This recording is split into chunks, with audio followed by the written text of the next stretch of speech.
지난 텀부터 들으신 분들은 했어 한번 그렇죠? 자세하게 했으니까 오늘 복습이야. 깔끔하게 오늘 끝내자. 더 이상 집에 가서 공부할 거 없게 자세하게 수능에 나오는 개념 워드 이런 부분들 전부 다 할 거니까 정보 다 나눠줘요. 1번 문제에 나오는 어휘들은 다 있어.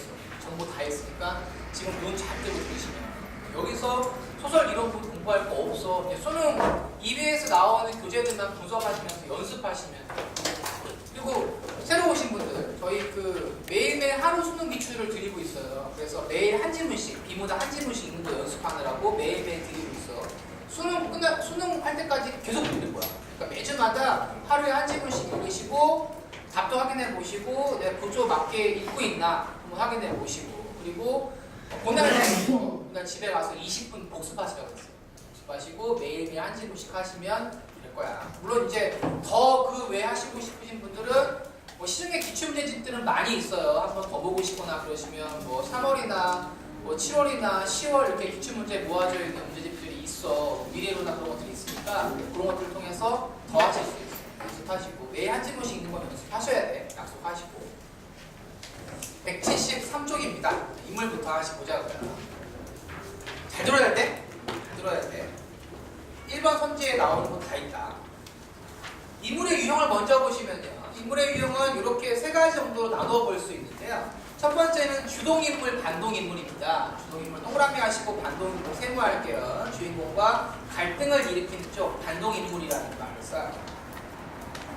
주동인물 동그라미, 주동인물 세모하시고 또 어떻게 나눌 수 있냐면 전형적 인물, 개성적 인물로 나눌 수 있어요. 전형적 인물은 대표성을 띠는 인물, 그 상황과 시대의 대표성을 띠는 인물을 전형적 인물이라고 하고 그리고 특수성을 띠는, 특수함을 가지고 있는 인물을 개성적 인물이라는 표현을 씁니다. 일제하에서의 하층민을 대변하는 인물, 아까 나왔던 그 인력거꾼 김첨지 전형적인 인물이 되겠죠. 대표성을 띠고 있습니다. 또 하나의 분류를 보시면 평면적 인물과 입체적 인물이 있어요. 이거는 영어를 그대로 번역한 거야. 플랫한 인물과 라운드한 인물을 그대로 번역한 건데 이 둘 사이에는 성격의 변화를 기준으로 합니다. 성격의 변화가 없으면 평면적 인물, 성격의 변화가 있으면 입체적 인물 이런 말을 써요. 한 가지 알고 들어가자. 우리가 수능 문학에서 입체라는 말이 나오는데요. 입체적 인물, 입체적 구성, 이렇게 입체라는 말이 나오는데 입체라는 말이 나오면 변화라는 말로 바꿔 읽자.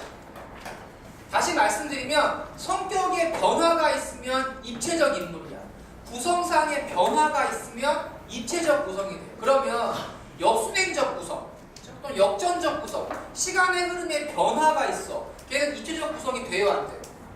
되겠지. 변화가 있으면 입체적 구성이 돼요.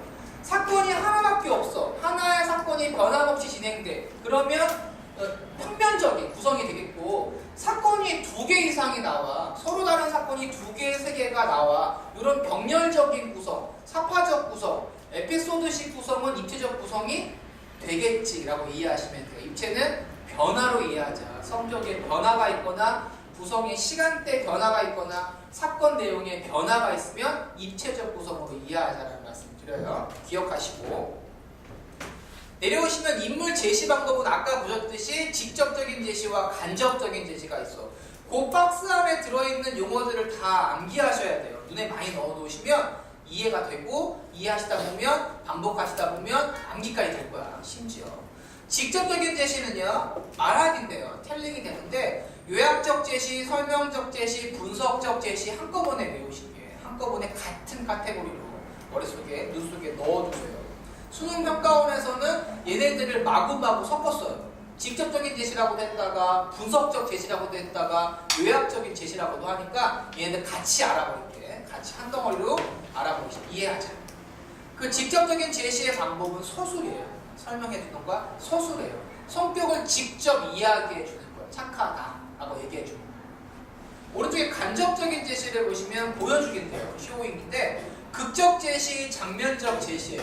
극적 제시, 장면적 제시 역시 보여주기와 같이 간접적인 제시와 같이 이해하고 계십니다.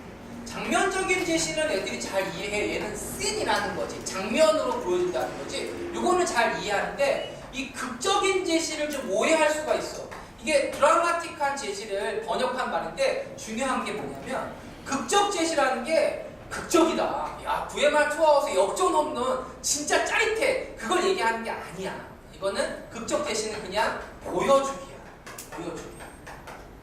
얘는 뭐하고 구분하셔야 돼? 얘는 뭐랑 구분하시냐면 극적 긴장감과는 구분하셔야 돼요. 극적 긴장감은 갈등을 이야기합니다. 갈등의 고조와 해소를 이야기하는 게 극적 긴장감이야. 요것과 극적 제시는 다른 말이에요. 완전히 다른 말이에요.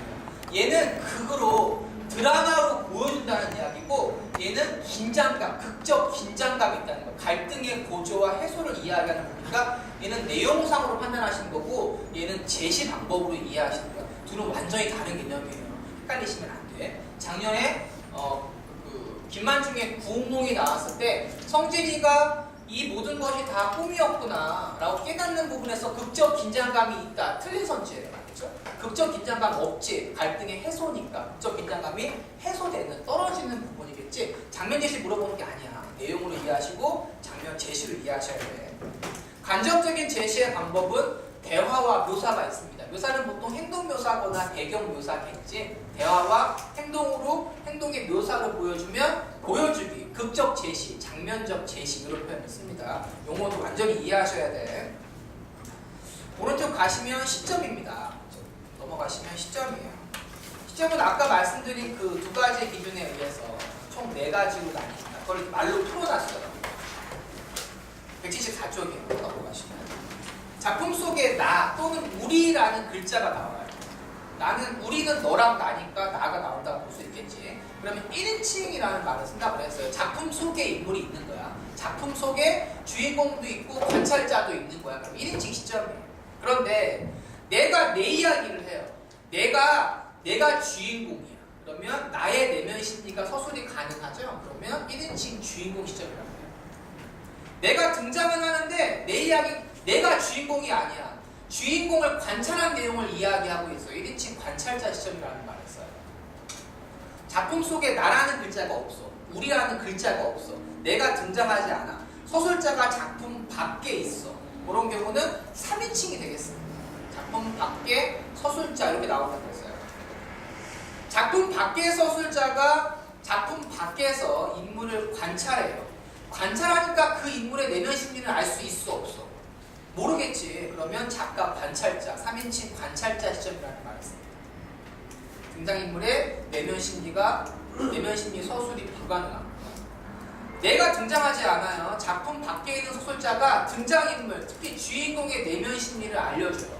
직접 제시해줘요. 전지적 작가 시점이라는 말을 씁니다. 주의하실 게 등장인물의 내면 심리 서술 가능이야. 가능의 문제부터 가능. 한 번만 나와도 전지적 작가 시점이에요. 고전 소설은 모조리 전지적 작가 시점인데 모든 장면에 등장인물 내면 심리가 다 나오는 건 아니겠지. 대화의 부분도 있겠고 배경 묘사의 부분도 있겠지. 모든 장면에 나와서 전지적 작가 시점이 아니라 한 번만 나오면 돼요. 주의하셔야 되는 부분이야. 여러분이 내면 심리가 드러나는 부분을 확인하시고 전지적 작가 시점이구나 라고 이해하시면 되겠습니다. 시점 중에서 제일 어려운 게 뭐냐면 제한적 전지적 작가 시점이에요. 여기 당연지가 되어 있습니다만 제한적 전지적 작가 시점은 시점이 2개 섞여 있어. 얘는 결론부터 말씀드리면 전지적 작가 시점에 관찰자 시점이 섞여 있는 게 제한적 전지적 작가 시점이에요. 예문을 한번 보실게요. 전지적 작가 시점에서 특정 인물, 보통 주인공입니다. 특정 인물의 시각에서 사건을 서술하게 돼요. 그러면 이 경우에는 특정 인물의 내면 심리 묘사는 이루어져요. 특정 인물의 내면 심리 묘사가 이루어지니까 무슨 시점이야? 전지적 작가 시점이죠. 그런데 나머지 인물들은 내면 심리 묘사가 없어요. 그럼 무슨 시점이야? 관찰자적 시점. 이렇게 시점이 2개가 섞여 있는 게 제한적, 전지적 작가 시점이에요. 거기 박스가 2개 있어. 제가 그 2박스에다가 그림을 하나 그려볼게요. 그렇죠? 왼쪽에다가는 전지적 작가 시점을 제가 그림으로 그려볼 거고요. 오른쪽에는 제한적, 전지적 작가 시점을 그려볼게요. 이 그림은 2008년 6월에 소설가 구보시에 의해서 등장한 그림이야. 이 제한적, 전지적 작가 시점 가장 잘 보여주는 그림이 되겠습니다. 보시고 그리시면 돼. 작품이 이렇게 있어요. 자, 전지적 작가 시점은 3인칭이니까 소설자가 어디 있어요? 밖에 있어요. 그리고 주인공은 요 안에 있겠지. 서술자가 주인공의 내면 심리를 알려줘요. 주인공의 내면 심리가 작품 밖의 서술자가 주인공의 내면 심리를 알려주니까 전지적 작가 시점이죠. 그리고 나머지 인물들도 다 알려줘요. 그림을 예쁘게 보죠. 주인공도 알려주고 나머지 인물들도 내면 심리를 전부 다 알려줘요. 그래서 전지적 작가 시점이에요. 전지적 작가 시점이에요. 그런데 제한적 전지적 작가 시점은 이렇게 생겼어요. 얘도 일단 3인칭이기 때문에 서술자는 밖에 있어요. 주인공은 안에 있죠. 작품 안에 있어요. 서술자가 주인공의 내면 심리를 알려줘요. 근데 문제가 뭐냐면 나머지 인물들에 대해서는 주인공의 시각을 빌려요. 그러면 이 나머지 인물들은 내면 심리가 제시가 될까 안 될까? 안 되겠지. 사람끼리 마음을 알 수는 없으니까. 여기 부분은 마치 뭐처럼 보이는 거야? 관찰자 시점처럼 보이는 거야. 요게 제한적 전지적 작가 시점이에요. 서술자가 모든 인물의 내면 심리를 다 알려주면 전지적 작가 시점이고요. 서술자가 주인공의 내면 심리만 알려주면 제한적 전지적 작가 시점이 되겠습니다. 여기는 전지적, 여기는 관찰자 섞여 있는 게 제한적 전지적 작가 시점입니다. 그러면 이 짓을 왜 할까?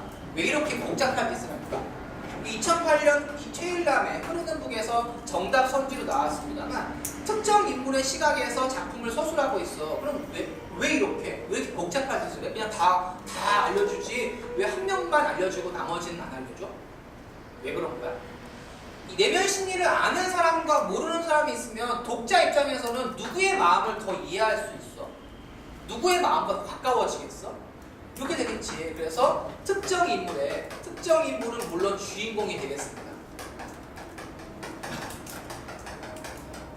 내면에 마음에 공감하도록 유도하기 위한 2008년 흐르는 북 최일남의 흐르는 북에 나왔던 선지가 이게 정답이었어. 특정 인물의 내면에 공감하도록 유도하기 위한. 다시 말하면 독자로 하여금 주인공을 잘 이해할 수 있게, 주인공의 마음을 이해할 수 있게 하는 방법이 요거네요. 이것만 기억해야 돼. 넘어가실게요. 오른쪽에 가시면 175쪽입니다. 장면 제시 방법은 인물 제시랑 같습니다. 장면 제시 방법은 두 가지가 있는데 소술, 슬래시하고 대화 묘사로 되어 있죠. 소술 무슨 제시야? 직접적 제시. 대화 묘사 무슨 제시야? 간접적 제시. 용어 한번 외워볼까? 직접적 제시는 같은 말 뭐 있어요? 분석적 제시, 요약적 제시, 말하기가 있어요. 간접적 제시는 극적 제시, 장면적 제시가 있어요. 이거 배우자. 여기서 나올 수 있는 문제가 뭐냐면 사건 진행의 속도를 물어볼 수 있어. 속도감이 있다라는 선지가 수능에 모의평가 합쳐 총 8번이 나왔어요. 속도감이 있다. 속도감이 있다라는 말이 8번 나왔는데 같은 말이 뭐냐면 빠른 전개가 이루어진다 라고 되어 있는 게 있어요. 이게 맞는 케이스가 딱 두 가지가 있어. 수능에서 모의평가에서 총 8번 나왔는데 6번 이렇게 나왔고 2번은 이렇게 나왔어요. 첫 번째가 뭐냐면 직접적인 제시가 이루어지면 속도감이 있어요. 여러분의 하루의 일과를 다 보여줘봐. 여러분이 하루 동안에 한 대화와 행동을 다 해봐. 그럼 분량이 많아지겠지. 걔를 그냥 직접적인 제시를 해봐. 오늘도 그냥 그저 그런 주말이 지나갔다 라고 한 줄로 날려버리면 끝났지. 그걸로 전개가 빨라지는 거야. 이게 빠른 전개, 속도감이 있다 이렇게 표현해요. 두 번째는 뭐냐면 간결한 문장을 쓰면 빨라져요. 간결한 문장 또는 간결한 문체를 쓰면 속도감이 있게 전개가 돼요. 짧은 문장을 쓰면 속도감 있는 전개가 가능하다고 보시면 돼요. 그럼 짧은 문장의 기준은 뭐야? 몇 줄? 수능 기출 지문으로 몇 줄 이내에 들면 짧은 문장이야? 이거는 팁이야, 팁. 몇 줄? 이거는 제가 쭉 분석해 보니까 3줄 이내에 한 문장이 이루어지면 짧은 문장이야. 수능 기출 지문 기준이야. 그 11.5포인트로 B4에 다단 구성했던 그 지문 기준이야. 이렇게 펼치면 의미가 없어져요. 그 기준으로 3줄 안에 들어가면 짧은 문장이라고 보실 수 있어요. 팁이야, 팁. 이건 뭐 이론에 나와 있는 부분 아니고 팁이야.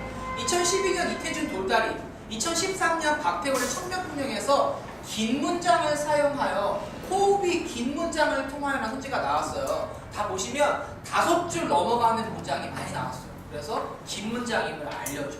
다시 말하면 3줄이 안 되는 짤막한 문장을 전개하면 속도감이 있는 거야. 빠른 전개가 이루어지는 거라고 이해하시면 돼요. 오른쪽에 보시면 사건 진행의 속도는 시간의 흐름이야. 행위의 빠름이 아니에요. 3층 계단을 순식간에 올라갔다. 이런 거 가지고 사건 전개를 이야기하지 않는다는 거야. 얼마나 시간이 빨리 지나가는가를 보는 거야. 설명과 소술, 직접적인 제시가 가장 빠르고요. 대화와 행동의 간접적인 제시가 정상적인 시간대가 흘러가고요. 오른쪽에 밑줄 하나 넣자. 내면 심리 묘사 밑줄 하나 넣을게요. 내면 심리 묘사 밑줄 하나 그으시면 내면 심리 묘사에서는 시간의 흐름이 없어요. 이퀄 제로예요. 시간의 흐름 이퀄 제로가 되겠습니다. 시간이 흘러가지 않는다고 봐요. 요거는 주의하실 게 현실 세계에서는 멍 때리고 혼잣말하고 있는 경우는 시간이 가지. 그런데 소설에서는 아예 안 간다고 봐요. 그래서 그 경우는 사건 전개가 속도감이 시간의 흐름이 제로라고 이해하시면 되겠습니다. 하나 넘어가시면 거리와 구성 볼게요. 수능 이론 중에서 제일 어려운 게 거리 재는 거야. 그 다음 어려운 게 의식의 흐름 기법이야. 두 가지가 제일 어려워요. 그 중에 하나 먼저 할게. 거리 먼저 보세요. 거리는 두 가지가 있는데 심리적인 거리와 밑에 있는 관찰자 그 시점에 따른 거리를 잽니다. 177점. 심리적인 거리는 쉬워. 이거는 정서적인 거리인데요. 시문학이랑 똑같아요. 심리적인 거리가 가깝다라는 건 좋아한다는 거야. 긍정적, 우호적, 동정, 연민, 공감을 느끼면 가까워요. 서술자가 주인공에 대해서 긍정적으로 바라보고 있어. 가깝다라고 보시면 되겠습니다.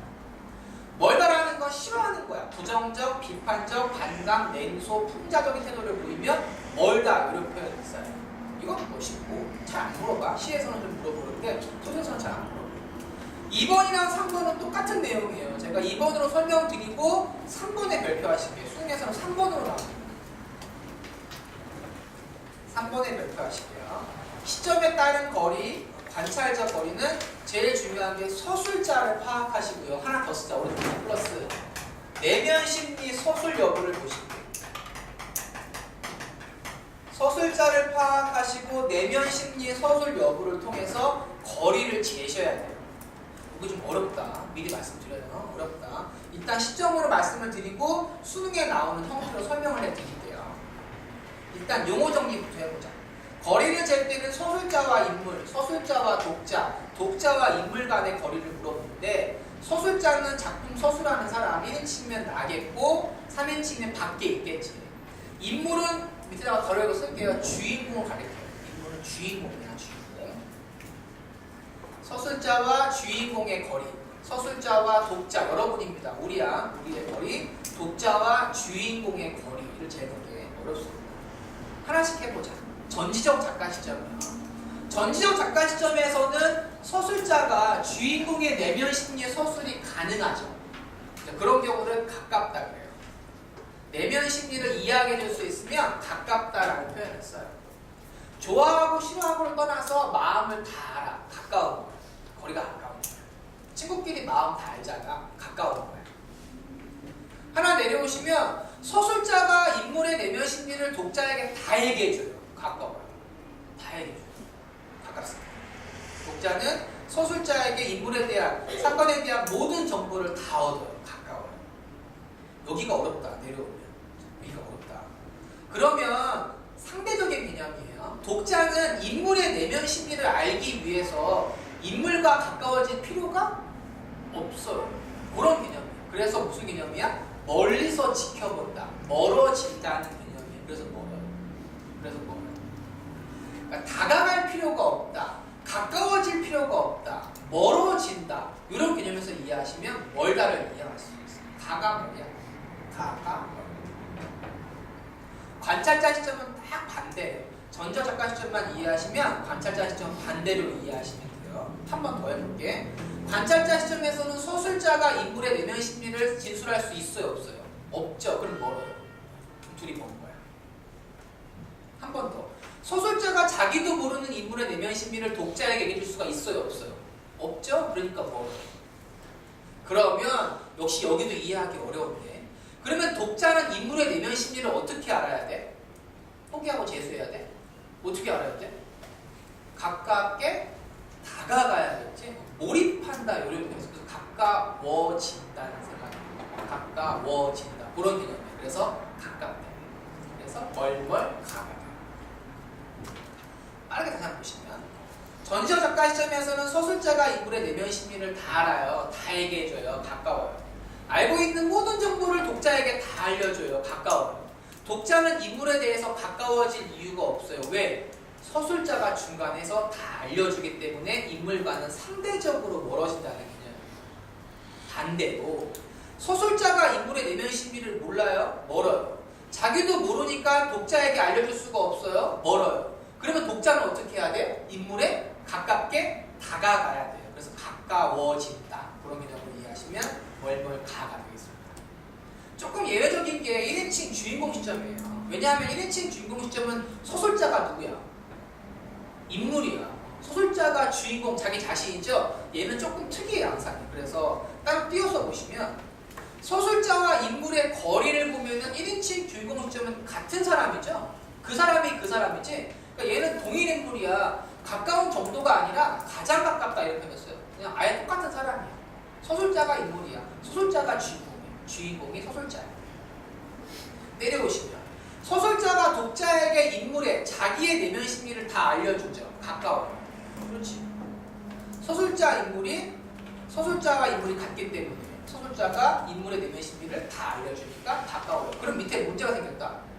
그러면 밑에 독자와 인물 간의 거리를 재면 소설자가 독자에게 인물의 내면 심리를 알려주니까 독자는 인물과 상대적으로 멀어지는 게 맞지.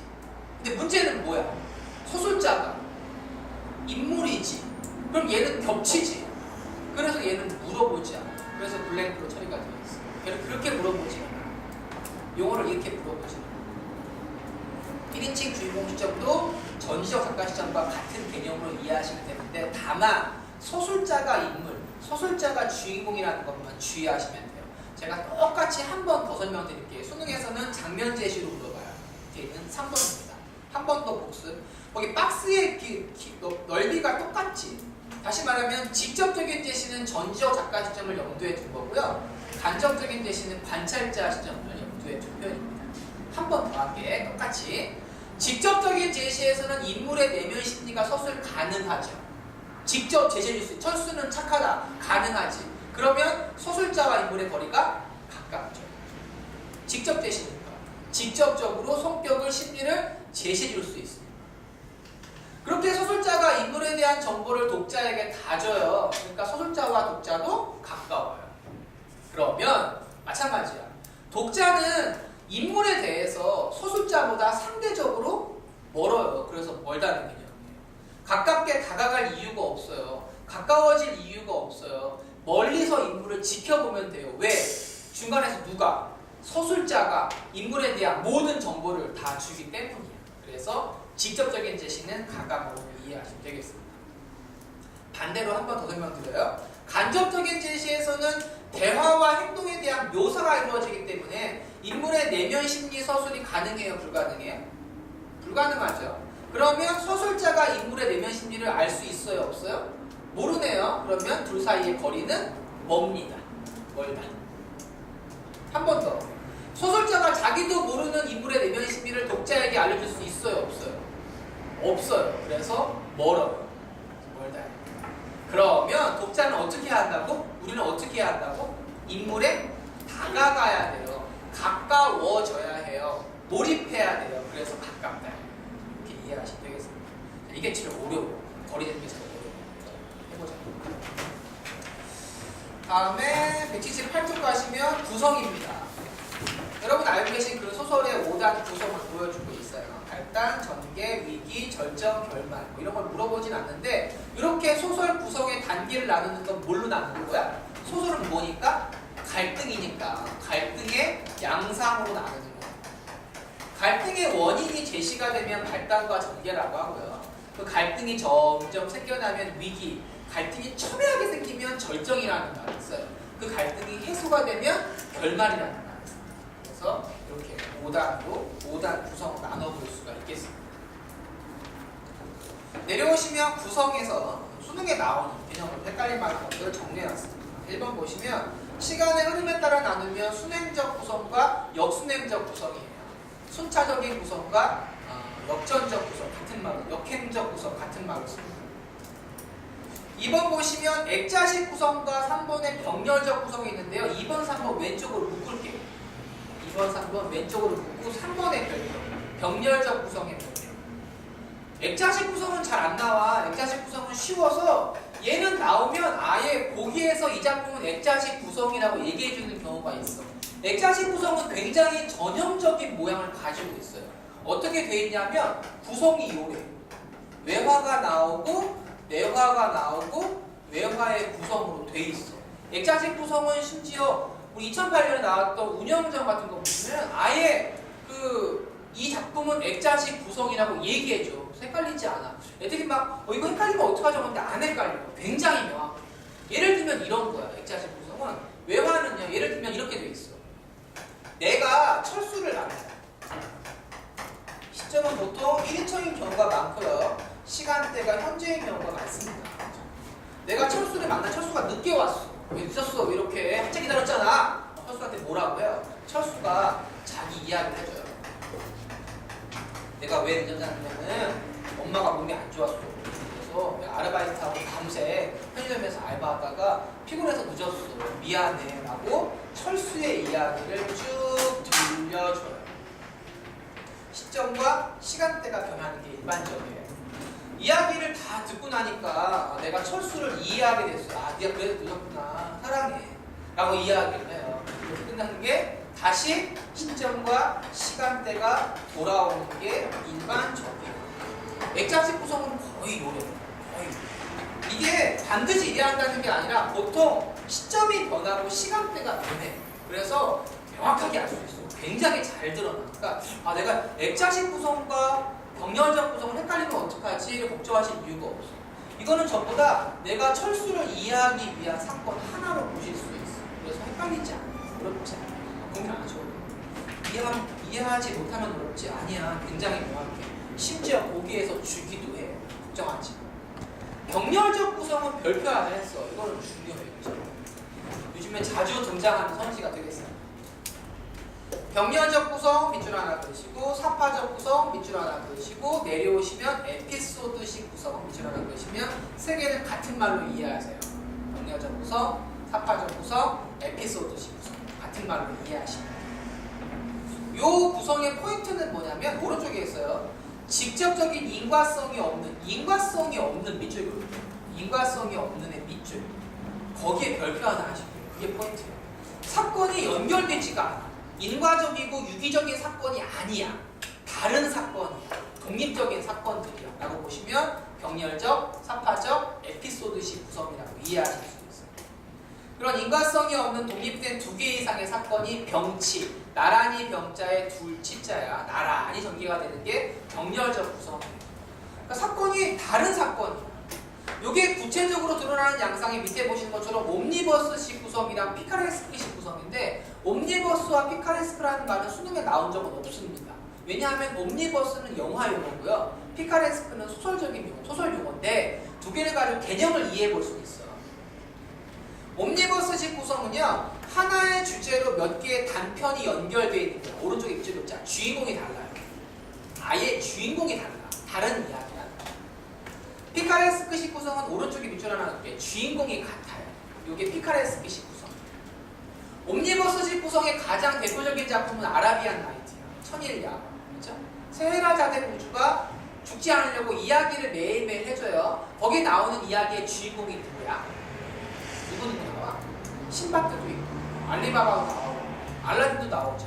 그럼 이 이야기 연결이 돼? 알리바바가 40인의 도적을 무찌르기 위해서 알라딘의 램프를 찾아 떠나는 여행이 신밧드의 모험인가? 아니지. 그렇죠? 전혀 다른 이야기지. 이게 옴니버스식 구성이에요. 다 다른 이야기야. 심지어 주인공도 달라. 이게 여기 나와 있는 병렬적, 사파적, 에피소드식 구성이에요. 이야기가 다르죠. 그렇죠? 내려오시면 피카레스코식 구성은 주인공이 같아. 보통 여러분들이 이제 매주마다 하는 미드가 이런 내용이에요. 그렇죠? 예를 들면 도망자 주인공이에요. 도망자 주인공이 누명을 쓰고 도망다녀요. 경찰에 쫓고 있고요. 낯선 마을에 들어가요. 마을 사람들이 막 싫어해요. 이렇게 외부인이 왔다. 근데 그 마을에 어려운 사건이 있어.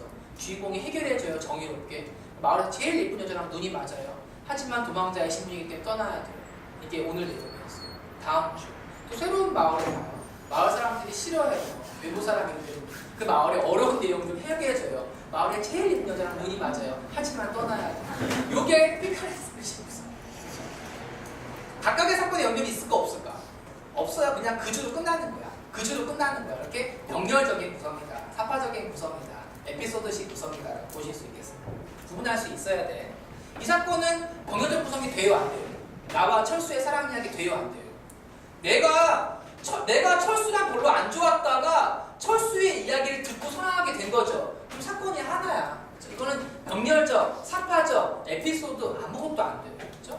내가 이것 때문에 사랑하게 된 건데 이 이야기는 다른 이야기 아닙니까? 아니지. 내가 철수를 사랑하게 된 이야기지. 그 원인인 거지. 그러니까 얘는 그냥 액자식 구성. 시간대 흐름 변화가 있는 액자식 구성.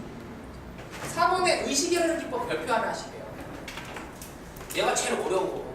저도 소설을 전공했습니다만 고등학생 아이들한테 의식의 흐름 기법을 정확하게 이해해봐라. 네가 설명해봐라. 불가능합니다. 박사 논문이에요. 박사 논문에 나오는 주제가 굉장히 많은 주제 중에 하나가 20년대 한국 소설의 30년 한국 소설의 의식의 흐름 기법을 중심으로 뭐 이런 거야. 그래서 과연 의식의 흐름 기법이 무엇인가가 박사 논문의 주제를 많이 등장해. 그러니까 우리가 이해하기는 어려워. 우리가 이해할 수 있는 건 의식의 흐름 기법. 그다음에 쓸게요. 이렇게 이해하시면 돼요. 인과성과 유기성이 없는 사건으로 이어지면 얘가 의식의 흐름 기법으로 이해하시면 돼요. 얘가 수능에 나왔을 때 2번 나왔어. 2008년 6월하고 9월에 평가원에서 의식의 흐름 기법 소설이 2번 나왔어. 이상의 날개랑 소설가 구보실이 나왔는데 둘 다 정답이 의식의 흐름 기법이다가 정답인데 수능 선지에서는 이렇게 나와. 평가원 선지에서는 인과성이 없다라고 나오면 이게 의식의 흐름 기법이구나 라고 나온 적이 있어. 이상의 날개에서는 뭐라고 나왔냐면 불안한 내면 심리를 드러내기 위함이다. 이렇게 나왔어. 요게 의식의 흐름 기법이래 라고 이해하시면 되겠습니다. 왜 불안한 내면 심리냐면 마음속에 있는 머릿속의 생각들이 마구마구 두서없이 여과 없이 마구마구 드러내기 위함이래. 요게 소설가 국어시일 이상의 날개에서 사건의 구성을 물어보는 선지로 나왔던 정답이 되겠습니다. 이게 나의 정답이었어요. 인과성이 없다. 밑에 보시면 설명을 좀 드려볼게요. 서술자의 내면 심리를 여과 없이 밑줄 하나 그릴게요. 여과 없이. 여러분 지금 생각하고 있는 거 한번 소설로 써봐. 글로 한번 써봐. 무슨 생각하세요? 끝나고 뭐하지? 점심은 뭐 먹을까? 생각하죠. 그렇죠? 저녁에 맞다. 걔 만나기로 했어. 내가 대학생이 된다면 어디를 놀지? 군대 가야 되는데. 작년에 좋았는데. 이런 생각들이 들죠? 그 생각들이 일관성이 있어 없어? 유기적이야? 지금 국어 시간인데? 없잖아. 그렇죠? 그렇게 마구마구 내면 심리를 서술하는 게 의식의 흐름 기법이에요. 사실은 이거는 20세기 초에 미국의 제임스 조이스나 영국의 버지니아 울프가 완성한 기법이야. 우리나라에 들어와서 이거를 충분히 작품으로 구현했던 작가가 없어요. 그래서 작품이 한정적이야. 맨 마지막에 내려오시면 세 작품만 기억하시면 돼요. 이상의 날개 밑줄 그으시고요. 소설가의 국어실의 밑줄 그으시고요. 오상원의 유의 밑줄 그으시고요. 요 세 작품이 의식의 흐름 기법으로 인정받고 있는 작품이야. 그나마. 근데 인수의 소설가 국어실이 있다. 걔가 만약에 수능에 나오면 얘가 정답인 거예요. 걔는 무기력한 지식인의 내면 심리를 보여주기 위함이거든요. 얘가 정답 선지로 나올 거예요. 감히 예상해요. 걔가 만약에 수능에 나오면 1번 문제에서 이 소설의 서술상 특징 물어볼 거거든. 그럼 정답이에요. 사건이 인과성이 없다라든가 주인공의 무기력한 불안한 내면 심리를 드러내기 위함이 정답일 거예요. 진짜. 나머지 내용들을 보시면 내면 의식의 흐름 속에 소사구조가 녹아있어요. 소사구조는 있기도 하고 없기도 해요. 그냥 없기도 해요.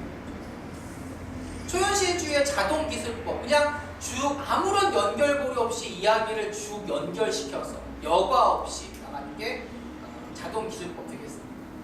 내면 심리묘사나 내적 도패과는 구분해야 돼. 내면 심리묘사는 그냥 작은 따옴표 안에 들어있는 거지. 그거는 의식에는 기법이 아니야. 얘는 인과성이 없어야 돼. 불안한 내면 심리인데 거기 또 뭐라고 나왔냐면 단절되어 있는 외부 의식과 단절된 심리 상태라는 표현을 썼어요.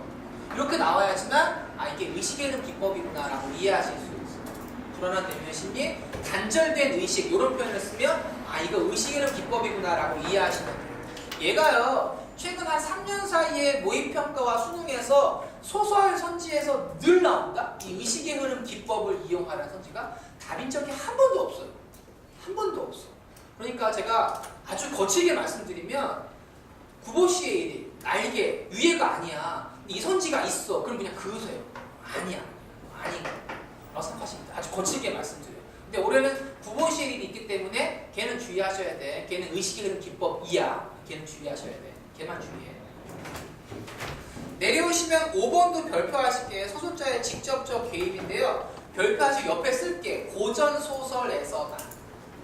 고전소설에서만. 고전소설 가서 다시 한번 설명을 드리겠습니다만 현대소설에서는 물어보지 않고요. 고전소설에서는 출제의 포인트가 돼요. 뒤에 가서 다시 한번 설명드릴 건데 가볍게 보면 서술자, 작가가 직접 개입해서 편집자적 논평을 남기는 부분이야. 다른 거 필요 없고 하나만 기억하자. 오른쪽에 서리법 동그라미 별표.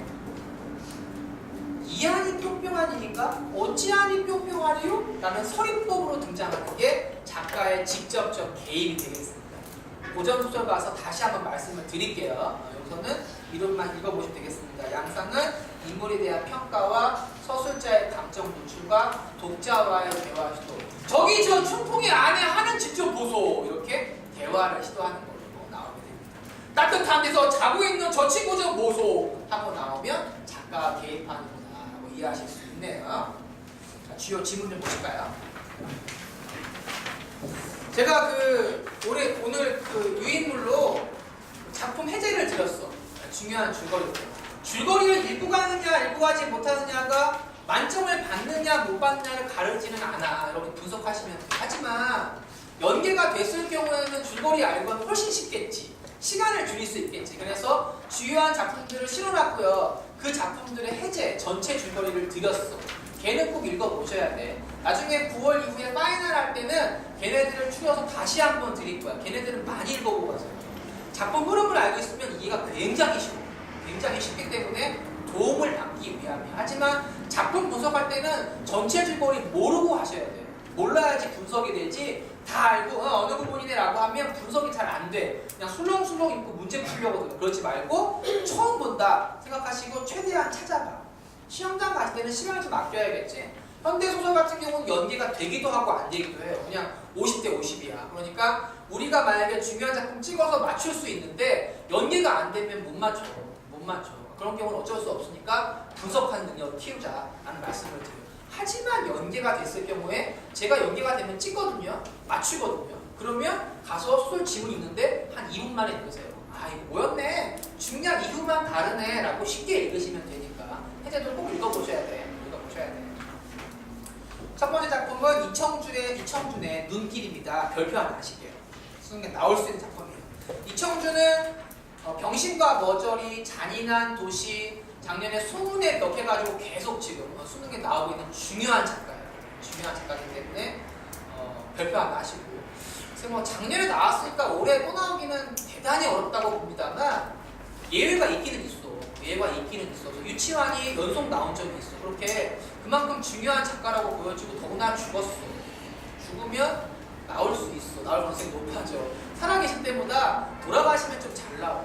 2011년에 돌아가셨어요. 돌아가신 지 얼마 안 됐어. 그래서 혹시나 싶어서 근데 중요한 작품이니까 연습을 하지만 출제 가능성은 높지는 않다고 봐요. 작년 나왔기 때문에. 그런데 이 작품은 상당히 중요한 작품이야. 보자. 그렇죠? 눈길 내용 아시면, 줄거리 아시면 굉장히 쉽고 줄거리 모른다고 치고 한번 볼게요. 인물 중심이라 말씀을 드렸어요. 인물의 성격과 내면심이 드러나는데 집중하자.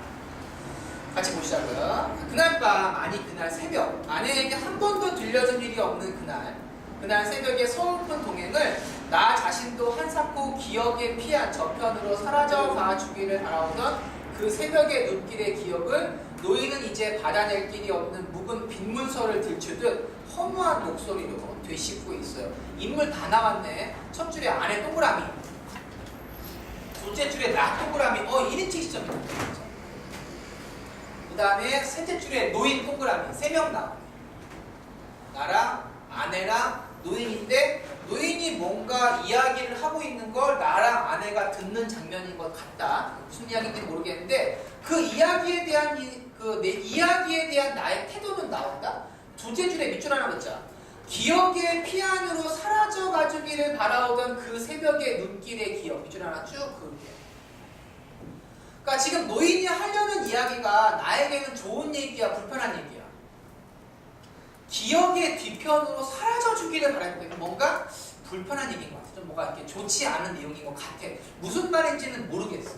장면을 보시면 나랑 노인의 이야기를 하고 있는데 내가 지금 노인과 이야기를 하는데 뭔가 눈길의 기억에 대한 이야기를 하는데 그 기억에 대한 나의 태도가 어때요? 사라져 주기를 바란다. 다시 말하면 이 기억은 안 좋은 기억이다. 그렇죠? 그 기억을 노인이 하고 노인 누군지는 모르겠어. 그냥 노인이 있는데 뭔가 안 좋은 이야기를 하려는 것 같아. 그 노인이 그 눈길의 기억을 이야기하고 있는 거야. 무슨 이야기인지 보자. 날은 아직 어둡고 산길은 험하고 미끄러지고 넘어지면서도 차부까지는 여기요 정거장 역까지는 그래도 어떻게 시간을 내어 갈 수가 있었구나. 아마 역에 굉장히 험한 산길에 노인이 갔나봐. 이야기를 듣고 있는 나의 머릿속에도 마침내 그날의 전경이 손에 닿을 듯 역력히 떠올랐어. 그런 거 보니까 나랑 노인이랑 같이 있었나 보다. 그렇죠? 그 기억을 나도 기억하고 있고 노인도 가지고 있네. 무슨 기억일까? 어린 자식놈의 처지가 너무 딱해서였을까? 아니 어쩌면 노인 자신의 처지까지도 그 밖엔 달리 도리가 없었을 노릇이었는지도 모르겠어요. 동구 밖까지만 바래다 주겠다던 노인은 다시 마을 뒷산의 잿길까지 바래다 주마 했고요. 잿길로 올라서 쟤는 고갯길로 올라선 다음에는 다시 신장로 나올 때까지 같이 가자라고 우겼어요. 아, 노인이 나를 역까지 바래다 주고 있네. 근데 그게 왜 안 좋은 기억일까? 그럴 때마다 한 차례씩 실랑이를 치르고 나면 노인과 나는 더 이상 할 말이 없어. 아니 돌아가세요 라고 하면 아니야 저기까지 갈게. 아유 집에 가세요. 아니 저기까지 갈게. 그러면서 계속 그 눈길을 걸어갔어요. 아닌 게 아니라 날이라도 좀 밝은 다음이면 좋겠는데 날이 밝기를 기다려 동네를 나서는 건 노인이나 나나 생각을 안 했어요. 굉장히 서두르는 좀 일찍 가는 거고 아직 날이 밝기 전 새벽인가 봐. 그래서 미끄럽고 막 넘어지고 그랬나 봐. 그나마 그 어둠을 타고 마을을 나서는 것이 노인이나 나나 마음이 편했어요. 좀 어둡지만 일찍 나서는 게 차 시간에 맞출 수 있어요. 노인의 말마따나 미끄러지고 넘어지면서 내가 미끄러지면 노인이 나를 부축해 일으키고 노인이 넘어지면 내가 당신을 부축해 가면서 그렇게 말없이 신장로까지 갔어요. 뭔가 둘이 굉장히 이렇게 의지하면서 서로서로 도우면서 힘든 길을 갔네요. 그렇게 말없이 신장로까지 갔고요. 그러고도 아직 그 면에 있는 정거장까지 길이 한참이나 남아있었어요. 나는 그 길까지도 노인과 함께 걸어봤어요. 노인이 끝까지 이제 역까지 갔네. 아직도 날이 밝았고요. 하지만 그러고 우리는 어떻게 되었을까? 나는 차를 타고 떠나가 버렸고요. 노인은 다시 그 어둠 속의 눈길을 되돌아봤어요. 내가 알고 있는 건 거기까지예요. 나는 이 노인과 함께 집에서 나서서 새벽에 정거장까지 갔고 노인이 한사코 나를 바래다 준다 그래가지고 바래다 주고 그리고 돌아가셨어요. 집에 간 거야? 노인이 그 후에 어떻게 길을 갔는지는 나로서 들은 바가 없었어요. 노인을 길가에 혼자 남겨두고 차로 올라서 버린 그 순간 나는 차마 그 노인을 생각하기가 싫었고요. 노인도 오늘까지 그날의 뒷얘기는 들려준 일이 없었어요. 한데 노인은 웬일로 오늘상 그날의 기억을 끝까지 돌이키고 있었어요. 중략 장면 나누죠. 그 옛날의 기억을 요 기억을 통해서 옛날 일을 회상하고 있는데 그 노인이 나를 바래다준 기억이야. 나는 되게 불편한 기억이라고 얘기했는데 사실은 노인이 나에 대해서 뭘 보여준 거야? 그렇게 어렵고 위험한 길이고 막 미끄러지고 자빠지면서까지 갔대. 이 노인의 애정을 드러내주는 기억이었지. 그렇죠? 이 노인이 나에 대해 성의를 가지고 관심을 보여주는 부분이었어. 근데 나는 그게 되게 불편했나? 왜 불편했을까? 이 노인과 사이가 안 좋나? 뒷장면에 나옵니다만 이 노인이 누구야? 아내가 이 노인을 뭐라 불러? 어머님이라 불러니까 엄마야. 그러니까 엄마가 나를 집에서 여기까지 데려다주는 길인데 엄마는 그러니까 이게 엄마가 사랑을 보여준 건데 나는 그게 되게 불편했대. 엄마와 관계가 안 좋은 것 같다. 그렇죠? 무슨 내용인지 좀 봐야겠네. 중량 이후입니다. 그렇죠? 두 번째 장면 보실게요. 그런디 그 서두를 것도 없는 길이라 그럼 저런 시름없이 걸어온 발걸음이 그래도 어느 참에 동네 뒷산에 와 있더구나. 엄마는 나 바라다주고 걸어서 왔어요. 하지만 나는 그 길로 차가 동네를 바로 들어설 수가 없어 고개 위에 눈을 쓸고 아직도 한참이나 시간을 기다리고 앉아 있었어요. 어머님도 이제 돌아가실 거처가 없었던 거죠? 한 거 보니까 이건 대사는 누구야? 나 아니지? 아까 아내 있었지? 아내가 어머니 불렀으니까 이 노인은 내 엄마야. 아내한테 시어머니가 되겠구나. 돌아갈 거처가 없었던 거죠? 한 거 보니까 집은 어떻게 된 거야? 집이 없네? 집이 없어졌네? 그럼 내가 어딘가에서 노인과 같이 새벽에 길 떠났는데 어딘가에 잤겠지? 근데 그건 집이 아니래. 집이 없어졌어. 그거 읽어보시면 아십니다만 집이 어떻게 됐어?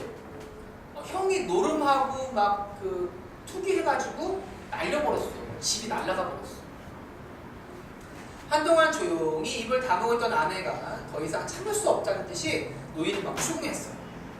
그녀의 목소리는 이제 울먹임 때문에 떨고 있었고요. 나 역시도 이제 더 이상 노인을 참을 수가 없었어요. 뭔가 나는 이게 불편해 되게. 그쵸? 엄마 사랑해요 말하기가 부끄러워. 이제나 나 노인은 가로막고 싶었어. 어머니 그만하세요 라고 이야기하고 싶었나봐. 관계가 불편해졌나봐. 아내의 흉내에 대한 그 노인의 대꾸가 너무나 두려웠어요. 그 노인이 뭔가 이렇게 얘기를 하고 내가 엄마한테 힘들었구나 라고 말하는 게 힘들었어. 되게 어려웠나봐. 두려웠어. 노인의 대답도 들을 수가 없었지만 그렇게 불가능한 일은 아니었대. 나는 아직도 눈을 뜰 수가 없었어요. 그러면 상황이 뭐야 지금? 아내가 노인과 얘기하고 있고 나는 지금 뭐 하는 거야? 자는 척하고 있네. 누워있네. 눈을 뜰 수가 없는 상황이죠. 불빛 아래 눈을 뜨고 일어날 수가 없었어요. 사지가 마비된 듯 가라앉아 있는 때문이 아니라 졸음기가 아쉬워서도 아니야. 잠은 깼어. 눈꺼풀 밑으로 뜨겁게 차오르는 것을 아내와 노인 앞에 보일 수가 없어요. 그게 뭐겠어? 눈물이겠지. 엄마의 사랑을 이해하고 엄마가 나를 위해서 그렇게 고생했었구나. 엄마가 나를 위해서 집도 없는데 어딘가에 나를 재워주고 여기까지 받아줬구나 라고 이야기하기가 너무 부끄러웠어. 그래서 얘기할 수가 없었대. 그것이 너무도 부끄러웠대. 밑줄 하나 있잖아. 내면심이 나오네요. 부끄러웠대. 아내는 이번에도 그러는 나를 알고 있었어요. 뭔가 내가 엄마에 대해서 엄마와 사이가 안 좋고 엄마의 사랑을 외면하는 게 부끄러운 거를 아내는 알고 있었어. 아마 아내가 둘 사이의 관계를 회복하려고 하는 것 같다. 같다. 여보, 이제 좀 일어나 보세요. 당신도 말해보세요. 하면서 막 날 흔들어 깨웠어요. 그녀의 음성은 울부짖음이었고요. 나는 일어날 수가 없었어요. 그러니까 내가 자는 척하는 거 아내는 이미 알고 있어. 그치? 막 추궁하고 있어. 일어나! 그러고 있어요. 뜨거운 것을 숨기기 위해 눈꺼풀을 꾹꾹 눌러 참으면서 내 척 잠이 든 척 버틸 수밖에 없었어요. 일어나면 뭔가 이제 얘기를 해야 되는 거니까 어려웠어요. 음성이 아직 흐트러지지 않고 있는 건 노인뿐이에요. 가만두거라. 안청이 나서기도 편할 텐데 그냥 재워라 라고 얘기하죠. 엄마는 역시 나에 대해서 배려하고 있어요. 노인은 일단 아내의 행동을 말려두고 나서 아직도 그 옛 이야기를 하는 듯이 아득하고 차분한 음성으로 당신의 남은 이야기를 끝맺어가고 있었어요. 그런디 이것만은 네가 잘못한 것 같구나. 그때 내가 뒷산 잿등에서 고개에서 동네를 바로 들어가지 못하고 있었던 것은 갈 데가 없는 게 아니라 산산한 목숨인데 설마 그때라고 누구네 문간방 한 칸이라도 갈 데가 없었겠니? 집은 없지만 내가 뭐 갈 데는 없었겠니? 종으로 살면 되지. 갈 데가 없어서가 아니라 아침 햇살에 활짝 있는데 눈에 덮인 그 우리 집 지붕까지도 햇살 때문에 볼 수가 없더구나. 더구나 동네에서는 아침 지는 연기가 한참인데 그렇게 시린 눈을 해가 시린 눈은 무슨 눈이겠어? 눈물이겠지. 울면서 동네에 들어가니까 창피해가지고 앉아있었대. 엄마도 어떤 거야? 집이 날라가서 아들이 모처럼 왔는데 같이 있을 집이 없는 게 너무 미안하고 창피한 거면서 엄마도 울고 있었던 거예요. 그놈의 맑은 햇살이 부끄러워서 그럴 엄두가 안 났어요. 시린 눈이라도 좀 가라앉히려고 그랬던 거야. 내가 갈 데가 없어서 그런 게 아니라 너무 막 울고 있는 모습이 창피해서 그랬던 거야 라고 이야기하네요. 나랑 아내가 노인의 이야기를 듣고 있어. 계속 그 이야기를 듣고 있고요. 노인은 그 이야기하면서 그때 내 마음이 시린 눈이었어, 눈물이었어, 슬픔이었어 라고 이야기를 하고, 나도 어때요? 그 노인의 이야기를 들으면서 울었죠. 그 울은 게 들키지 않으려고 일어나지 않았어요. 그러면서 부끄러움을 느끼고 있어요. 그거를 아내가 이야기를 시키면서 우리 둘 사이의 관계를 회복시켜 주려고 하는 것 같다. 그렇죠? 그러니까 이제 노인이 내 형이 있었는데 형이 막 도박을 해가지고 집을 날렸어. 그 소식을 듣고 내가 집에 잠깐 왔어. 나는 기숙학교에 있었어. 왔는데 진짜 집이 없는 줄 알았는데 보니까 집이 있는 거야. 그렇죠? 집이 있어. 근데 그거 알고 보니까 이 노인이 엄마가 그 집주인한테 얘기해가지고 저 아들이 오니까 하룻밤만 자고 갈게요 라고 했어. 그래서 나를 재워주고 그 다음날 나를 학교에 보낸 거야. 그러니까 아들이 집에 왔는데 집이 없으면 얼마나 황당하겠어. 길거리에서 자야 돼. 그러니까 이 노인이 나를 배려해서 그렇게 어려운 일을 했어. 그리고 발 가지고 돌아가면서 울었어. 그래서 내가 부끄러움을 느꼈대. 아마 둘이 관계가 좋아질 것 같다. 그렇죠? 좋아질 것 같다. 넘어가시면 하디스 보실게요. 자, OX 한번 해보자. 첫 번째요. 의식의 흐름 기법을 활용하여 끊을게요. 이거 맨날 나온다. 이번에 6평 제가 장담해요. 6, 9평에서 또 나올 거야. 의식의 흐름 기법. 맨날 나와, 맨날. 아니죠? X 하시고요. 과거 이야기는 나와 노인과의 관계 회복을 위한 이야기지 전혀 인과성이 유기성이 없는 이야기 아니지. 인물의 심리 변화를 드러내고 있다. 심리 변화는 가능하지. 그거는 되지. 왜? 제일 처음에 노인에 대한 태도가 어땠어? 자는 척해서 외면했지. 그 이후에 어땠어요? 부끄러움을 느꼈지, 미안했지, 울었지. 얘는 되겠다.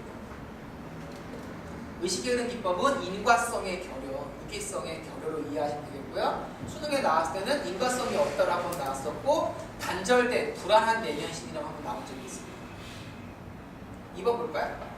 사건에 대한 인물들의 다양한 시각을 제시하여 끊을게요. 요거는 가능해. 내가 알고 있는 거랑 노인이 알고 있는 거랑 내용이 좀 다르니까. 그렇죠? 이거 가능해. 인물 간의 갈등을 첨예하게 X죠. 갈등 아니지. 물론 갈등이 풀어지고 있지. 나도 부끄럽고 눈물 흘리죠. 엄마도 어때? 애정을 보여주고 있지. 갈등 첨예는 없네. 밑에 보시면 사건에 대한 인물의 다양한 시각. 그 새벽의 눈길에 대한 기억이 다르죠. 그렇죠? 다르지. 3번이요. 나는 어머니를 노인으로 지칭함으로써 끊을게요. 맞죠? 엄마는 노인이라고 불렀어. 어머니에 대한 심리적 거리감을 표현한다. 심리적 거리감 밑줄 그으시면 거리감이 있다는 말이겠지. 심적인 거리감은 좋아하냐 싫어하냐죠. 내가 제일 처음에 엄마가 얘기할 때 외면했지. 그래서 나는 엄마를 노인이라 불렀어. 다시 말하면 엄마를 엄마로 안 부르는 거야. 거리감이 있는 걸 보여주고 있죠. 맞는 선지. 동그라미. 177쪽에 아까 거리감 했어. 4번 소재의 상징적 의미를 통해 주제를 부하고 있다. 상징적인 소재는 눈길쯤 되겠다. 그렇지? 자, 눈길은 엄마의 나에 대한 뭘 보여주는 거야? 사랑, 애정, 된다. 동그라미. 그렇죠? 되겠다. 넘어가시면 이태준의 달밤인데요. 이거는 되게 쉬워. 읽어보시면 될 것 같아요. 그렇죠? 나랑 성수건이랑 나오는데 굉장히 쉽네. 여러분 드리고 있는 하디스를 통해서 보시면 워낙 쉬워서 그러니까 좀 어리숙하고 어리버리한 좀 바보 같은 황수건이를 애정을 가지고 관심을 가지고 대해주는 나의 모습. 이태준이 2012년 기출이니까 조금 나오기는 가깝긴 한데 워낙 중요한 작가니까 실현하는 작품이 워낙 쉬운 부분이어서 보긴 어렵지 않고요. 뒤에 송구시 드린 걸 통해서 이제 확인하시면 되겠습니다. 숙제로 드릴게. 넘어가시면 모래톱 이야기 보시고요. 모래톱 이야기는 별표 하나 하시죠. AB형 공통지문입니다. 별표 하나 하시죠. 중요해. 인정하는 2004년 6월에 인간단지가 평가원에 한번 나온 적이 있어요. 아직 수능에 나온 적은 없는데 중요한 작가고 특히나 이 모래톱 이야기는 굉장히 많이 모의고사에 숙제가 된 적이 있습니다. 그래서 익숙하실 거야. 이렇게 한번 하시고 보실게. 내가 한번 보실게요. 우리 조마의 섬 사람들은 지 땅이 없는 사람들이요. 와 처음부터 없겠어 없었겠소만은 죄다 뺏기고 말았지요. 예적부터 이고장 사람들이 젖줄같이 믿어오는 낙동강물이 만들어진 우리 조마의 섬은 하면서 누가 얘기하고 있네. 얘기하는 게 누구야? 번호 할아버지 동그라미 하시고요. 인물 하나 나왔다. 번호 할아버지네. 처음부터 개탄조 몇 줄 하나 보이시죠? 탄식하는 거죠? 못마땅한 거죠? 불만족스러운 거죠? 그러니까 건우 할아버지가 이야기를 하고 계시는데 누구랑 이야기하는지는 모르겠고 여기 조마이 섬 사람들에 대해서 이야기하고 있어. 그렇죠? 근데 이 조마이 섬은 어떻대? 여기 사는 사람들은 땅을 다 첫 줄에 입줄 하나 있잖아. 둘째 줄에 죄다 뺏기고 말았지요. 땅을 뺏긴 사람들이래. 그래서 그거에 대한 태도가 괴탄조라고 이야기하네요. 탄식했어. 안타까웠어. 무슨 상황인지 볼까?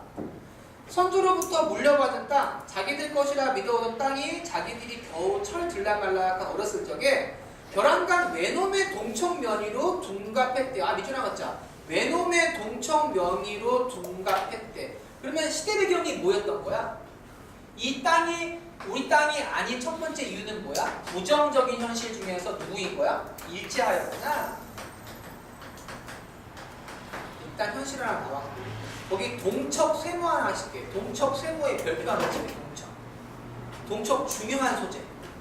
동척은 동양 첩식 주식회사의 줄임말이에요. 이게 왜 중요하냐면 이게 무슨 현지는 중요하지 않고 그거는 국사 때 하시고 얘는 뭘로 자주 나오냐면 이게 동척이야. 동척. 얘는 뭐냐면 시대적인 상황, 시대적인 배경을 드러내는 소재로 자주 나와. 자주 나와. 동척 또 뭐 있어? 시대적인 배경 알 수 있는 거. 우리 앞에서 백석 시할 때 했는데 작년 기출문제 하면서 주제소 같은 거 있지, 그쵸? 주제소 같은 거 나오면 일제시대 파출소야, 경찰서야. 그거 나오면 아 일제시대구나라고 알 수 있어. 이게 언제인 거야? 일제하를 드러내주는 소재로 자주 나옵니다. 선지에 시대적인 배경을 드러내주는 소재가 있다라고 하면 맞는 말 되겠지. 동척, 동양 척식 주식회사야. 그냥 일제 수탈기관이야. 자세한 건 우리가 알 필요 없겠고. 이완용이라는 놈이 을사보호조약이라는 걸 만들어낸 뒤락하더만 윤춘삼 씨의 퉁마을 같은 눈에도 징후의 빛이 이걸 거라. 윤춘삼 동그라미 하시고요. 얘도 마찬가지네. 번호 할아버지랑 윤춘삼 씨도 역시 징후의 빛을 보이고 있대. 이런 부정적인 현실에 대해서 땅을 빼앗긴 거에 대해서 부정적인 감정, 징후의 감정을 가지고 있대. 1905년 을사년 겨울 일본 군대의 포위 속에 맺어진 을사보호조약이란 매국조약을 계기로 소위 조선 토지사업이라는 것이 전국적 시시되던 일, 그리고 이태 뒤에 그 다음 해 정민현 가서는 한국 정부는 시정 개선에 관하여 통감의 시도를 수할사란 치약적 조목으로 시작된 한일 10협약에 따라 그 사업을 강행하고 땅 대부분과 산들을 전부 다 국유로 편입시키는 등 일제가 뺏어갔다는 이야기죠. 교묘한 구실과 방법으로 농민들로부터 빼앗은 뒤 다시 나눠주는 형식으로 동척과 일본놈 수중에 옮겨놓았던 그 해괴망측한 수다들, 그 부분들은 전부 다 요약적 제시죠. 그렇죠? 서술이죠. 분석적 제시죠. 말하기죠. 이 땅이 왜 뺏긴 땅이라는 걸 설명해 주고 있는 거죠. 서사들이 결국 이 내용은 다 뭐야? 이 조마의 섬 사람들은 땅을 뺏겼어요가 되겠지. 누구한테? 일제한테요가 되겠네. 그 조사들이 문득 나 동그라미 하실게요. 나한테 얘기할 거예요. 나한테. 그렇죠? 건우 할아버지랑 윤춘삼 씨가 조마의 섬 사람들에 대한 삶의 이야기를 나한테 하고 있는 1인칭 소설이네. 쥐길놈들. 건우 할아버지는 그렇게 해서 다시 국회의원, 다시 유력자. 그러면 이 땅이 계속 누구한테 넘어가는 거야? 일제한테 뺏기고 그다음부터 누구한테 가요? 국회의원, 유력자로 넘어가고 있구나라고 알 수 있네. 그냥 일제한테 뺏기고 끝나는 게 아니라 일제가 뺏은 다음에 해방된 다음에 국회의원들, 유력자들이 다시 뺏어가는 상황이야. 그 이야기를 내가 지금 듣고 있네요. 그런 부정적인 상황을 일제하루만 단정 짓지 말고 조금 더 넓게 가서 유력자까지 포함하면 이런 부정적인 유력자, 권력자들의 부정적인 현실로 보면 되겠고 거기에 땅을 빼앗긴 사람들의 안타까움, 그렇죠? 그게 주제가 되겠다. 중요했으니까 장면 나누고요. 뒷장면 보실게요.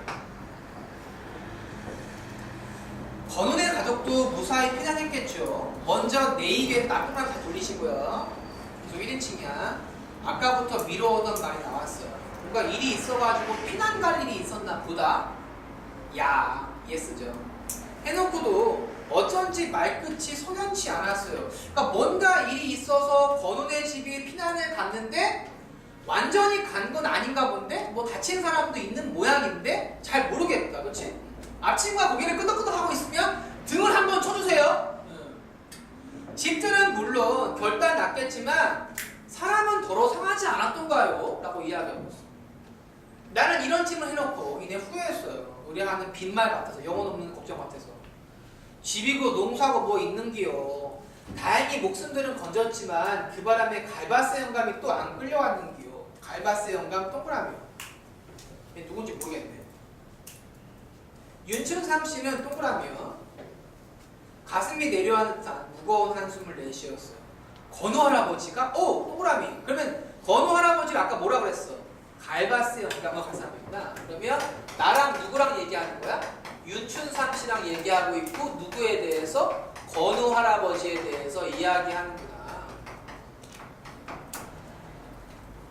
나는 하면서 그 전남편에게 얼핏 들은 이야기를 떠올렸어요. 그래서 내가 지금 경찰서 거점 갔다 오는 길인데 마침 잘 맞네 심도. 그 안에도 여기 다 사투리인 건 알아보실 수 있겠지? 다 방어주지. 기진 맥진한 탓인지 그는 내가 권하는 술잔도 들지 않고 이야기를 계속했어요. 바로 어제 있은 일이에요. 과거로 넘어가네, 그쵸? 하단서 들은 대로 소위 배짱들이 만들어둔 엉터리 두굴 허물어버린 이야기예요. 비는 사흘 쏟아지지 둑을 칠하지도 않은 둑을 그대로 두었다가는 물이 더 불어 터지면 온 섬이 다 잠길 거야. 그러니까 둑이 튼튼하면 비가 와서 이제 가둬두면 되는데 둑이 부실하면 비가 모인 채로 터지면 큰 물이 밀려오겠지. 그러면 이제 홍수가 나는 거지. 그러니까 더 위험했어. 둑을 놔두는 게 오히려 위험했어. 마침 배에서 돌아온 갈바스 영감이 설두를 해서 앞장서서 미리 그 둑을 무너뜨렸기 때문에 다행히 인명에는 피해가 없었어요. 다행히 둑을 빨리 무너뜨리는 바람에 다친 사람은 없었어요. 홍수당한 사람은 없었어요. 그런데 와 건우 할아버지 끌고 갔느냐고요? 윤춘삼 씨는 그제서야 손주를 한 장 훅 들이키고 그렇지. 마을 사람들 물에 잠겨 죽을 뻔한 걸 건우 할아버지가 건졌어. 근데 왜 끌고 갔지? 성 사람들이 한창 둑을 파헤치고 있을 무렵이에요. 좀 더 똑똑히 말한다면 조마에섬 서쪽 강둑길에 검정 찝차 한 대가 왔어요. 웬 깡패같이 생긴 청년 두 명은 세모하자 거의 묘사가 아예 깡패같이 생긴 이네. 부정적인 인물인가 보다, 반동 인물인가 보다, 갈등을 일으키나 보다. 불쑥 오더니만은 둑을 허물어뜨리는 광경을 보자 노발대발 방해를 해요. 엉터리 뚝을 막아놓고 섬을 통째로 집어삼키려던 소위 유력자의 앞잡이인지 뭔지는 모르되 청년 두 명은 유력자의 앞잡이네요. 엉터리 뚝을 막아놓고 섬을 통째로 삼킨다는 이야기는 뚝을 대충 만들어서 물을 좀 모은 다음에 뚝이 무너지면 홍수가 나겠지. 그럼 사람들이 다치거나 막 죽거나 하겠지. 그럼 사람들이 섬을 떠나겠지. 그럼 땅을 뺏기가 쉽겠지 정도였나 보다. 아무리 타일러도 여보시오 당신들 보다시피 물이 이렇게 불어나는데 섬 사람들 어떻게 하란 말이오 해봐도 들어주지는 않고요. 힘께나 있어 보이는 눈이 약간 째진 친구가 그래 갈바스 영감의 괭이를 뺐더니만은 물속으로 던져버렸어요. 그리고 누굴 믿고 하는 수를 테지만 그 누구는 유력자겠죠. 후욕패설 그냥 두 번째 네 번째 보시면 욕설이죠. 함부로 뇌까리자 순간 머리 끝까지 화가 났을 갈바스 영감도 막 욕을 하면서 사람이 중요하냐 욕심이 중요하냐 그러면서 걔를 들어가지고 던져버렸어요. 폐지에 던져버렸어요. 물속에다가 지금 물 막 불었는데 상대방은 아이고도 못하고 죽었고요. 도망간 놈이 경찰을 불렀어요. 제가 사람 죽였어요 라고 얘기했어요. 저 아저씨가 그랬대요. 그랬어요. 내가 그랬소. 갈바스 영감 서슴지 않고 두 손을 내밀었대요. 다행히 벌써 그때 둑은 무너졌고 섬을 치덮던 탕류도 빙 돌면서 조금씩 빠져나갔어요. 그러니까 완전히 마을이 물에 잠기 있는 것까지는 막았네요. 정말 우리 조마의 섬을 지키다시피 해온 영감인데 살인죄라니 웃자면 좋겠는기요. 어떻게 하면 좋아요? 라면서 안타까워하고 있어요. 살인죄가 돼버렸네.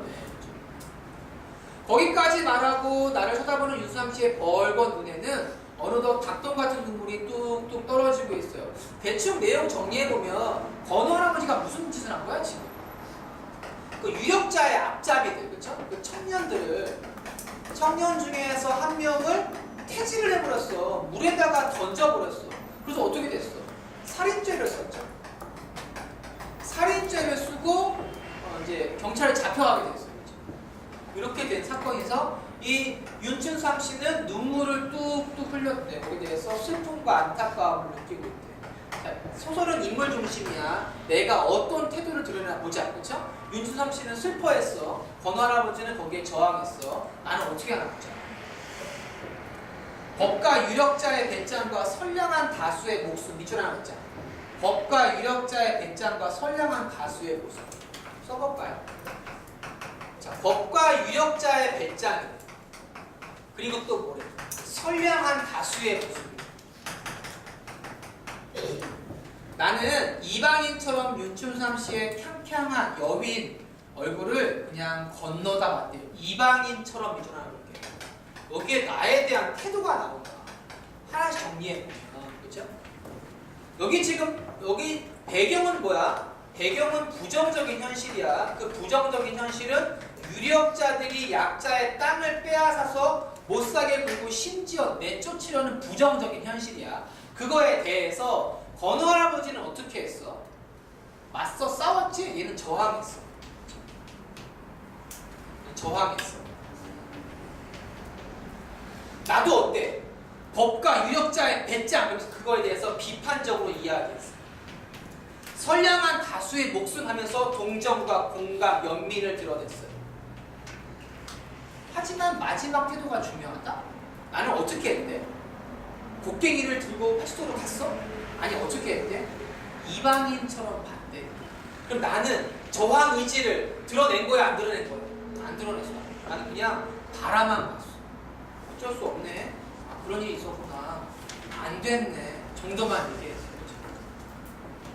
사건에 대한 인물의 태도가 주제야. 태도가 주제. 사회 부조리함에 대해서 이야기하는 거지. 한 줄씩 보시라고요.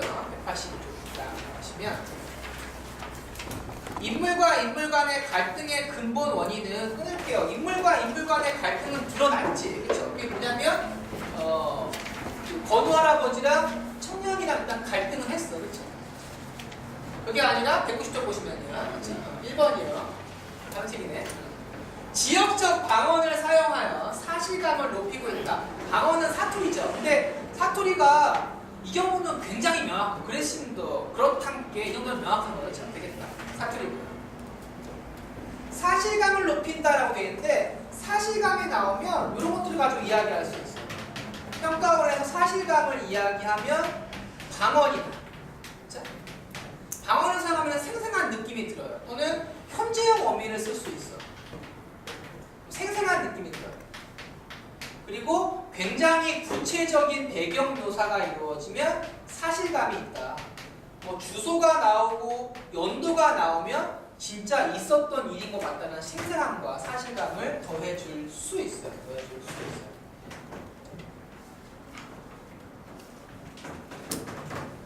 이번이요. 대화와 행동을 통해 인물의 성격을 간접적으로 제시하고 있다는데 간접적인 제시는 뭐라고? 나와 있는 그대로야. 대화나 묘사가 되겠지. 그렇죠? 건우 할아버지, 윤춘삼 씨가 눈물 흘리는 거 등등 통해서 인물의 성격을 드러내고 있지. 건우 할아버지 저항 의지, 윤춘삼 씨의 공감과 비애가 드러내고 있지. 되게 동그랗게. 그렇죠? 둘 다 맞네요. 넘어가시면 차범석의 성당기계. 얘도 별표 하나 하실 건데 내용은 별거 없다. 뭐 가볍게 보시면 내용이 뭐 어렵거나 중요한 게 아니라 성당기계는 한번 나온 적이 있으니까 한번 보시기는 보시는데 뭐 내용은 별거 없네. 가볍게 보죠. 성당기계라는 게 있습니다만 뭐 제목이 재밌지? 성난 기계. 기계는 성날 수가 없잖아. 근데 이 성난 기계가 여기 나와 있는 주인공 요 회계를 이야기하는 건데, 그 의사를 이야기하는 건데, 얘가 기계야, 기계. 아주 맹렬한, 아주 인정사정 없는 놈이야. 근데 걔가 어떻대? 성났대, 화났대. 이런 입장이야. 이노기 얘기합니다. 다시 애원하면서 이렇게 지시면 되겠죠. 그러게 수술해 주시면 되잖아요. 회기가 냉정하게 기계야. 원래 나는 자신 없는 일은 안 해요. 환자가 죽어가도요. 그렇다고 죽일 수는 없어. 나는 나를 위해 사는 거지 그 누굴 위해 사는 것도 아니라는 거지. 속도 들어가네. 나는 나를 위해 사는 거지 그 누굴 위해 사는 건 아니에요. 어찌 보시면 어때? 어떤 인간이야? 이기적인 인간이지. 그래서 얘가 기계. 그렇죠? 나 도와주는 거 안 하는 거야. 선생님 하죠. 대기 공장에서 담배를 사서 피울사라고 생각하지 않는 것과 마찬가지 아니요. 이녹이 아마도 담배 공장에서 일어나 보다. 그렇죠? 선생님 냉정하신 분이요. 기계처럼. 그렇죠? 실망감을 드러내는 것 같아요. 회기가 직업의 사람을 기계로 만들죠. 되게 손처럼. 비난하는 거예요. 이녹이 제 손처럼요. 그렇다고 마음까지 기계가 될 수는 없잖아요. 어두운 공장에서 담배 개비를 20개씩 집어넣는 것은 내 손이지만 제 마음은 언제나 어린 것을 생각하고 나를 생각했어요. 어떻게 살 수 있을까? 담배 공장에서 아마 담배 몰래 집어나왔나 보다. 애들을 위해서. 약간 감동되면 약간. 그죠? 약간.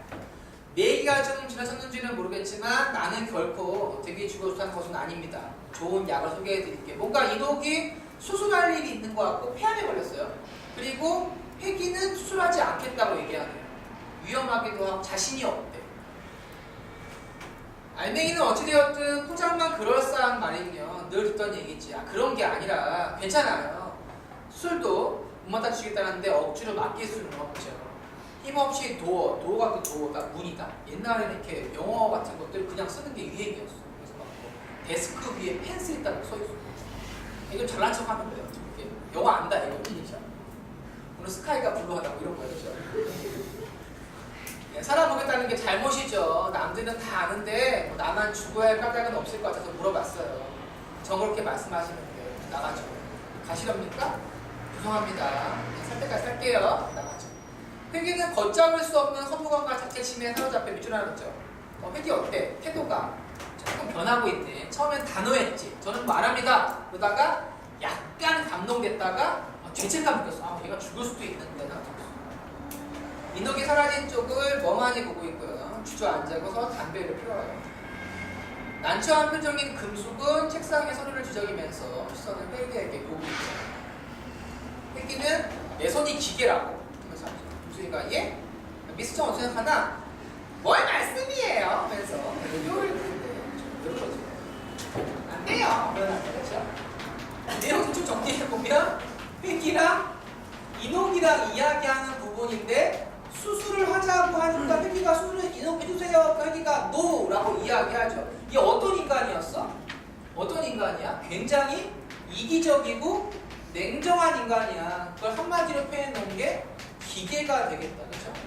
희곡은 소설자 없는 소설이야. 똑같아요. 소설이랑. 소설자만 없고 내용은 똑같습니다. 똑같이 인물의 심리 잡으시면 되겠습니다. 이렇게 냉정한 인간인데 얘가 좀 마음이 변했지. 어떻게 변했어? 죄책감을 느낀대. 조금 심적인 동요가 있네. 조금 동요가 있네. 얘는 가서 이제 해달라고 막 호소했어. 그런데 개무시했다가 죄책감 느끼는데. 회계가 얘기하죠. 내 손 말이야. 환자가 나도록 기계라고 합니다. 환자는 고통이 아니던데 막 선택했으니까. 왜? 선생님 하죠. 어떻게 하죠? 이거? 아까 애교보다 지금 하고 있어요. 뭐야? 그러니까 선생님 별명이 뭔지 아세요? 별명이 있나? 그럼요. 뭔데? 뭐 개자식이요. 그러면 안 되죠. 머리는 사람이고 손은 기계인 20세기 스핑크스. 기계란 얘기죠. 중요한 부분에 그런 내용이 있고요. 금수기가 이야기하는 말은 별거 없는 것 같고 두 번째 중요한 이유 보시면 상현이가 옵니다. 뒤에 읽어보시면 이제 상현이가 그 이녹이의 아내라 그래요. 이녹이를 남편인 걸 알 수 있어요. 어차피 죽을 목숨이면 그대로 두시죠. 그 돈이면 아이들과 나는 살 수 있습니다. 그건 너무 심하지 않소? 심한 건데 안 해줘. 그게 어떤 병이라고 수술을 합니까? 또 공짜라면 모르지만 그 그 돈 쓰고 죽으면 저희는 어떻게 해요? 라고 이야기하죠. 남편은 또 오히려 뭐야? 수술하지 말자 그러지. 아내가 죽으니까 돈 아깝다고 죽으래. 그렇죠? 얘는 기계면 더 기계인데? 좀 개기계인데 얘는. 그건 살인을 다름없어! 아까 전에 지가 반대했는데 지금은 수술 반대하는 걸 반대하고 있어요. 이날 떨어지자 금숙은 의아한 표정으로 의아하지 왜? 아까는 지가 수술 안 한다고 그랬잖아. 남편이 수술하지 말자니까 뭐래요? 그런 게 어딨어요? 라고 얘기하죠. 뭐라고요? 아니 아내가 죽는데 내버려두는 법이 어딨어? 하니까 상현이가 비굴 했다가 참견 마세요. 내가 내 처를 죽던 무슨 상관이요? 나 살고 남지. 실례했습니다. 나가버렸어요. 혜기는 감전된 사람처럼 멍하니 충격받았어. 남편이 와서 아내 살려주세요. 제가 돈 얼마큼 댈게요. 무슨 짓은 할게요가 아니라 그냥 죽게 두세요. 그 돈이면 우리 아이들 살 수 있겠네. 라고 얘기하죠. 혜기가 미수정을 불러요. 네? 아까 보는 주소 알지? 예, 접수처를 보면 우편 보내요. 네? 수술을 받고 싶으면 편지 받는 즉시 오라고 미출하는 자. 태도에 변화가 나왔죠. 그렇죠? 여기는 지금 혜기랑 상현이랑 이야기하는데 수술을 하자고 하니까 얘가 하지 말자고 얘가 하고 있지. 그렇죠? 반대가 됐어. 아니 그렇지만 자신 있어. 대신에 피 좀 많이 가져가. 웬일이세요? 그러니까 꼭 살려보고 싶은 여기 생기는군. 왜요? 그 친구에게 살해당할 바에는 내가 살리지. 참을 수 없는 모욕을 당한 것 같아. 하니까 기계가 노하셨네요. 라고 했다. 여기는 상황이 역전이다. 아내가 죽는데 수술하지 마세요 라고 얘기하는 상현이가 어떤 인간이야? 얘가 냉정한 인간이야. 그렇죠? 근데 그거에 대해서 회계가 수술을 하자 그러죠. 수술을 하자 그러는 건 얘가 처음에는 어떤 인간이었어? 냉정한 인간이었다가 죄책감을 느끼다가 어때요? 인간성 회복했지. 다시 인간 됐죠. 그렇죠? 이 인간성을 회복했음을 알려주는 말이 무슨 말이에요? 성난 기계가 됐다. 얘 인간 됐네 이제. 기계가 감정을 갖기 시작했네. 인간 됐네. 볼 수 있는 반전이라고 하죠. 문제 풀어보시면 인물의 성향이 바뀌게 되는 것은 끊을게요. 인물의 성향이 바뀐다. 그런 인물을 뭐라 그래? 밑에 있습니다. 입체적 인물. 입체적인 인물은 무슨 인물이 입체적 인물이에요?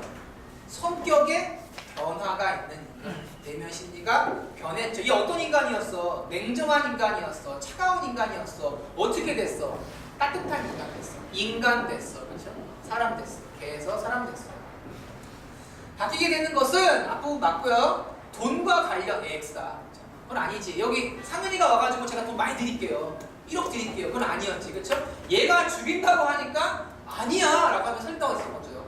오히려 비인간적인 면에 대해서 얘가 불끈 분노 반발했어요. 2번 감정과 관련된 지시문을 주로 사용하여 인물의 말과 행동에 대한 이해를 돕고 있다고 되어 있는데 이 연극의 사요서가 뭐야? 연극의 사요서. 연극. 연극하려면 뭐가 있어야 돼? 무대가 있어야 돼. 그리고 누가 있어야 돼? 관객도 있어야 돼. 누구도 있어야 돼? 배우도 있어야 돼. 또 뭐가 있어야 돼? 희곡이 있어야 돼.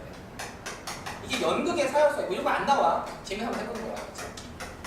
요 희곡의 요소가 뭐예요? 희곡의 사요서가 뭐예요? 희곡은 뭘로 구성되어 있지? 인물 간에 대사가 있고요.